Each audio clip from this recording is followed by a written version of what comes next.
पति ब्रह्मचारी की कहानी में ईशा को आईपीएस की नौकरी से निकलवाने के लिए भी कुछ लोग तैयारी कर रहे हैं। कहानी में आप लोगों को दिखाया जाएगा कि जानबूझकर के ईशा को ऐसा केस दिया जाता है ताकि वह ईशा उस केस को सॉल्व ना कर सके। दोस्तों, कहानी में आप लोगों ने देखा होगा कि किसी ने बिल्ली गायब होने की रिपोर्ट लिखवाई थी और अचानक उसका कॉल भी आ गया था कि बिल्ली मेरी आ चुकी है। ये सिर्फ उदाहरण के लिए मैं आपको बता रहा हूं। लेकिन दोस्तों, ऐसा ही केस बार बार आईपीएस सागर जो है वह ईशा को नौकरी से निकलवाने के लिए जानबूझ करके अपने ही लोगों से कॉल करवाता है और जानबूझ करके ईशा को ऐसा एहसास दिलाता है कि तुम्हें दादा भाई गुंडे को बिना सबूत कहीं पकड़ करके लेकर के आना चाहिए। जिसके बाद दोस्तों, आज की कहानी में आप लोगों ने देखा भी होगा कि सूरज को पकड़ने के लिए ईशा जो है वह अपने घर पर पहुंच चुकी है। क्योंकि दोस्तों, वहां पर एक आदमी जो है वह अपने पोते को लेकर के वहां पर आया होता है और उस आदमी का बेटा जो होता है वह ईशा के पास जाता है और बोलता है कि हमारा बेटा को हमारे पिताजी लेकर के भागे हैं। और ईशा को पता चलता है कि वह बूढ़ा आदमी जो है वह ईशा के घर आया है। दोस्तों, यह भी एक बहुत बड़ा षड्यंत्र है सूरज ईशा को अलग करने के लिए और ईशा को आईपीएस की नौकरी से हटवाने के लिए। लेकिन दोस्तों, दुश्मनों का जो सपना है वह सपना ही रह जाएगा। उन लोगों के सपने पर कभी भी सूरज ईशा जो है वह पूरा नहीं होने देंगे। उन लोगों के सपना पर हमेशा उन लोग पानी फेरते नजर आएंगे। लेकिन दोस्तों, ईशा और सूरज के बीच तनाव बढ़ेगा क्योंकि माहौल ही ऐसा क्रिएट हो जाता है। लेकिन एक चीज कॉमन कहानी में आने वाला है, क्योंकि एक लड़की का कहानी में एंट्री होगा जिस लड़की का नाम है अवनी है और वह सूरज को फंसाते नजर आएगी, यानी कि सूरज को अपना पति बनाने की कोशिश करेगी। यह चीज बहुत जल्द आप सभी को कहानी में दिखाया जाएगा। लेकिन अभी यह सीन आने से पहले ईशा जो है वह सूरज पर काफी ज्यादा गुस्सा करती है। जब सूरज उस बुजुर्ग आदमी को अपने घर में छुपा लेता है तो आइए जानते हैं आगे की कहानी की अवनी को कौन लेकर के आता है। आखिर किसके कहने पर अवनी ये सब कर रही है और अवनी का एंट्री कब होगा? चलिए इसी बात को शुरू से समझते हैं। दोस्तों, सीरियल पति ब्रह्मचारी की कहानी अब एक ऐसे मोड़ पर पहुंच चुकी है जहां सूरज और ईशा के रिश्ते की सबसे बड़ी परीक्षा होने वाली है। अब कहानी में एक नई लड़की अवनी की एंट्री हो चुकी है और उसकी मौजूदगी ने सूरज और ईशा की जिंदगी पूरी तरह बदल कर रख दी है। शुरुआत में किसी को भी यह अंदाजा नहीं होता कि अवनी आखिर किस मकसद से दादा भाई के पास इंसाफ मांगने आती है। वह खुद को एक बेबस और मासूम लड़की के रूप में सबके सामने पेश करती है, इसलिए दादा भाई भी उसकी मदद करने का फैसला करते हैं। लेकिन हालात ऐसे बन जाते हैं कि सूरज को अवनी को अपने ही घर में रहने की जगह देनी पड़ती है। यहीं से कहानी का सबसे बड़ा ट्विस्ट शुरू होता है। घर में रहने के बाद अवनी धीरे धीरे सभी लोगों का विश्वास जीतने लगती है। वह हर समय सूरज के आसपास रहती है और उसके हर छोटे बड़े काम में मदद करती दिखाई देती है। जब भी सूरज किसी मुश्किल में फंसता है, अवनी सबसे पहले उसकी सहायता के लिए आगे आ जाती है। इसी वजह से सूरज को भी लगने लगता है कि अवनी एक सच्ची और भरोसेमंद लड़की है। कुछ ही दिनों में अवनी दादा भाई की गैंग का हिस्सा भी बन जाती है और उनके कई अहम काम संभालने लगती है। अब सूरज को हर काम में अवनी का साथ मिलने लगता है, जिससे दोनों के बीच पहले दोस्ती और फिर धीरे धीरे नजदीकियां बढ़ने लगती हैं। दूसरी तरफ ईशा अपने ऑफिस की जिम्मेदारियों में इतनी व्यस्त रहती है कि उसे इस बदलते रिश्ते का बिल्कुल भी एहसास नहीं होता। वह लगातार अपने काम में लगी रहती है और सोचती है कि सूरज पहले की तरह उसी पर भरोसा करता है। लेकिन उसे नहीं पता कि अवनी धीरे धीरे सूरज के दिल और दिमाग दोनों पर अपनी जगह बना रही है। अवनी यह भी देख चुकी होती है कि सूरज और ईशा के बीच पहले जैसी समझ और प्यार नहीं बचा है। दोनों छोटी छोटी बातों पर बहस करते हैं और उनके रिश्ते में दूरियां बढ़ चुकी हैं। इसी कमजोरी का फायदा उठाने का फैसला अवनी करती है। अब अवनी सिर्फ सूरज की मदद ही नहीं करती, बल्कि उसके मन में अपनी अच्छी छवि भी बनाती रहती है।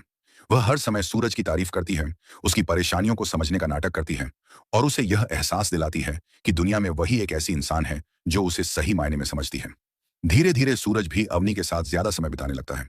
दोनों कई काम साथ करने लगते हैं और हर मुश्किल में एक दूसरे का साथ देते दिखाई देते हैं।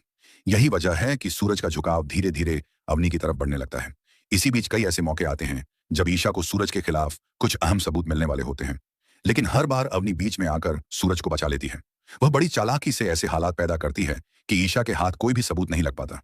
दूसरी तरफ सूरज को लगता है कि अवनी उसकी सबसे बड़ी शुभचिंतक है, जबकि ईशा हमेशा उसके खिलाफ खड़ी रहती है। यही गलतफहमी धीरे धीरे सूरज और ईशा के रिश्ते को कमजोर करने लगती है। कुछ समय बाद ईशा को महसूस होने लगता है कि सूरज का व्यवहार पूरी तरह बदल चुका है।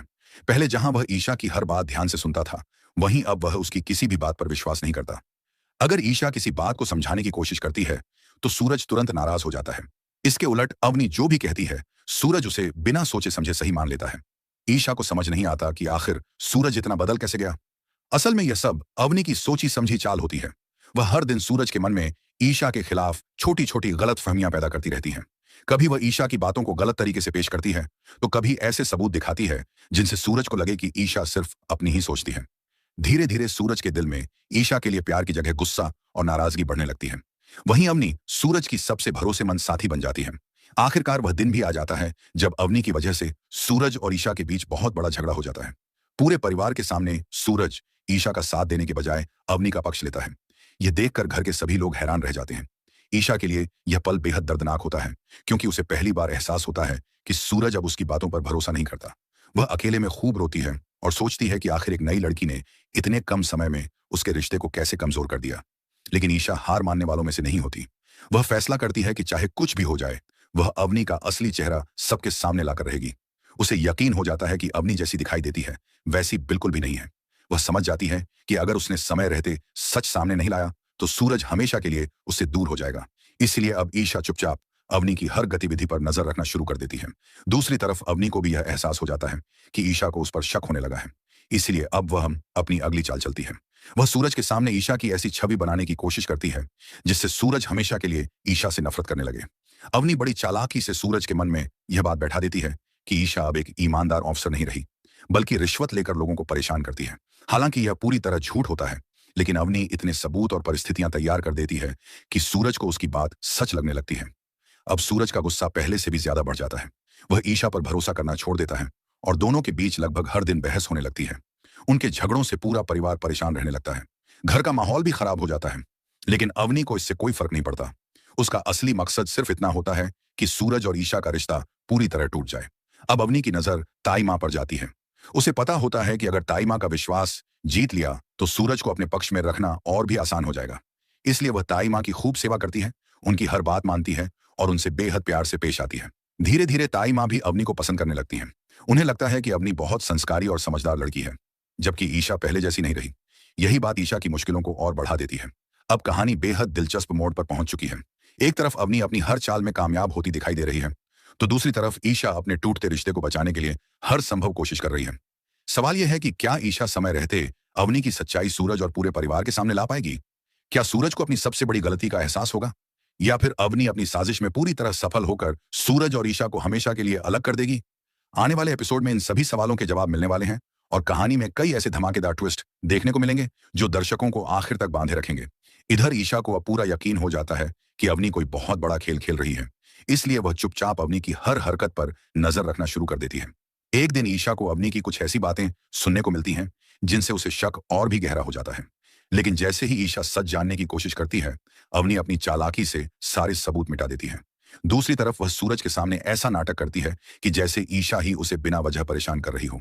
सूरज भी बिना सच्चाई जाने ईशा पर नाराज हो जाता है और उसके व्यवहार से ईशा का दिल पूरी तरह टूट जाता है।